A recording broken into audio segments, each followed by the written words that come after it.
Hello, this is Ms. DB. In this video we are going to look at scale and indirect measurement.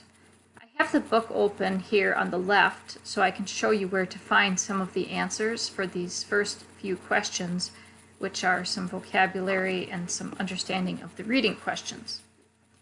So this section is on the idea that a lot of times it's really hard and sometimes impossible to measure an object directly. Like you can't measure the height of a really tall tree, certainly can't measure the height of the moon's craters, and sometimes there's mountains and things in between things, so you can't measure the distance directly. But you can use proportions and similar triangles to measure things indirectly. So some of the same things that we've been learning up to now will apply to this indirect measurement. And here's a lesson about writing ratios and scale, and you've talked about that already. So there's a reminder. And then here's a map.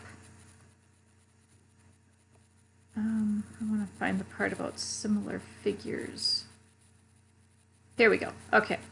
So there's an example using a map, which is very similar to the problems that you did in the last lesson on scale in 2-dimension and scale in 3-dimension. So you can set that one up the same way. But now here's the part where we're going to talk about what similar figures are.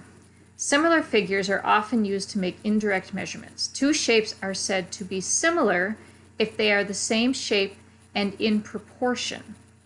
So if the ratios of one are the same as the ratios of the other.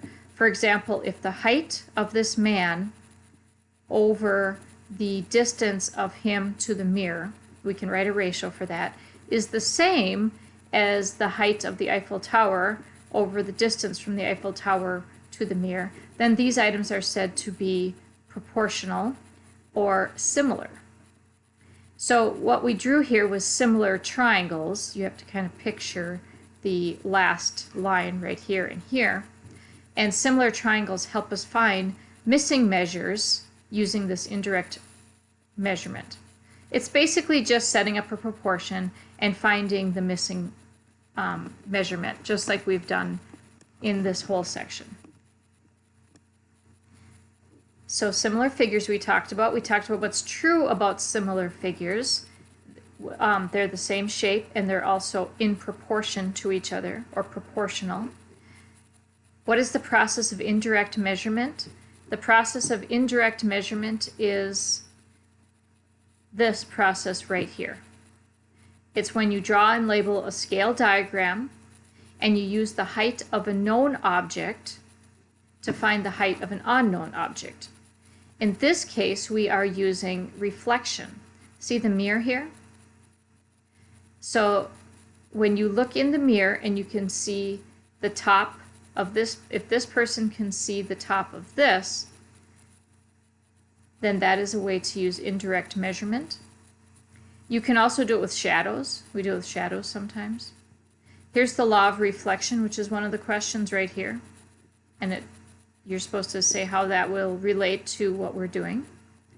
And then the next two questions are just problems to solve using proportions. All right, then you're going to choose 6 of the problems below to solve using proportions. Some of them are quite similar to ones that are in your text, so don't forget to be looking at that. And you only have to pick 6 of them.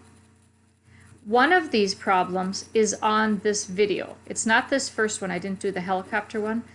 This is a Khan Academy video. One of these problems is solved in that. So you might want to check that out. Also note that the problem set here, the first part's the same, but then I changed some of these problems so you won't find the exact same thing. So I will look at one of these problems with you now. Let's see, let's do it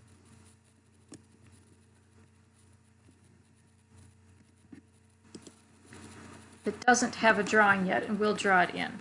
So let's do a picture for number 9. Number 9 says a woman 66 inches tall stands behind a tree. The length of her shadow is 34 and the length of the tree shadow is 98 inches. And we want to know to the nearest foot how tall is the tree. So let's draw the tree here and the tree's shadow. And let's draw the woman here and her shadow. So we know the height of the woman is 66 from here to here, and we know that her shadow is 34. This is all in inches. We don't know the height of the tree, that's our unknown, but we do know that the length of the tree shadow is 98. So once you have the information, if you wanted to, you could draw this as similar triangles. All I would have to do is fill in my triangles. These are right triangles.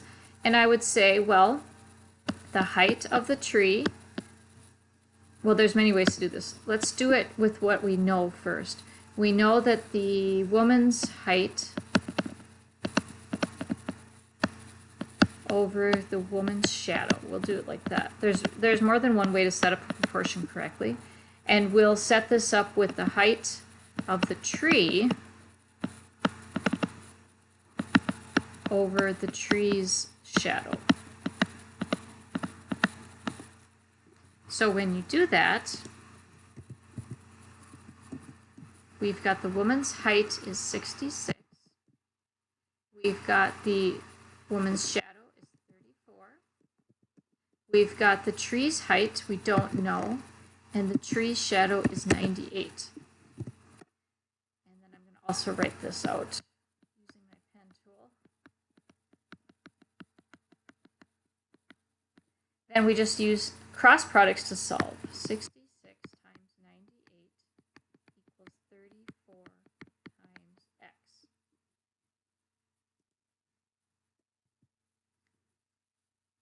And I'll get my calculator out. 66 times 98. Wow, that's a big number. 6,468.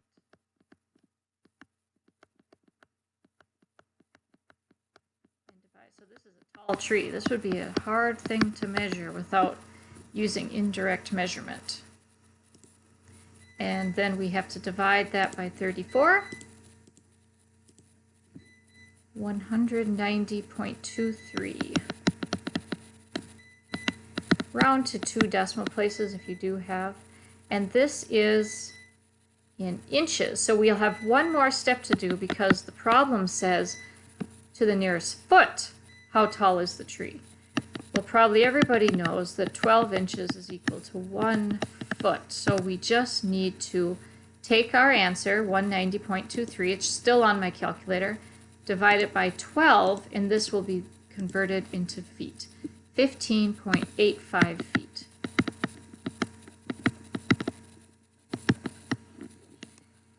And now we know the height of our tree, and we've solved this problem. So if you want, when you pick your 6, you can pick this one. Just show your work the way we did. And like I said, if you want to try to find the other one that is in that other video, you can. There might even be another one. I don't know. So good luck, and let me know if you have any questions. Thank you very much.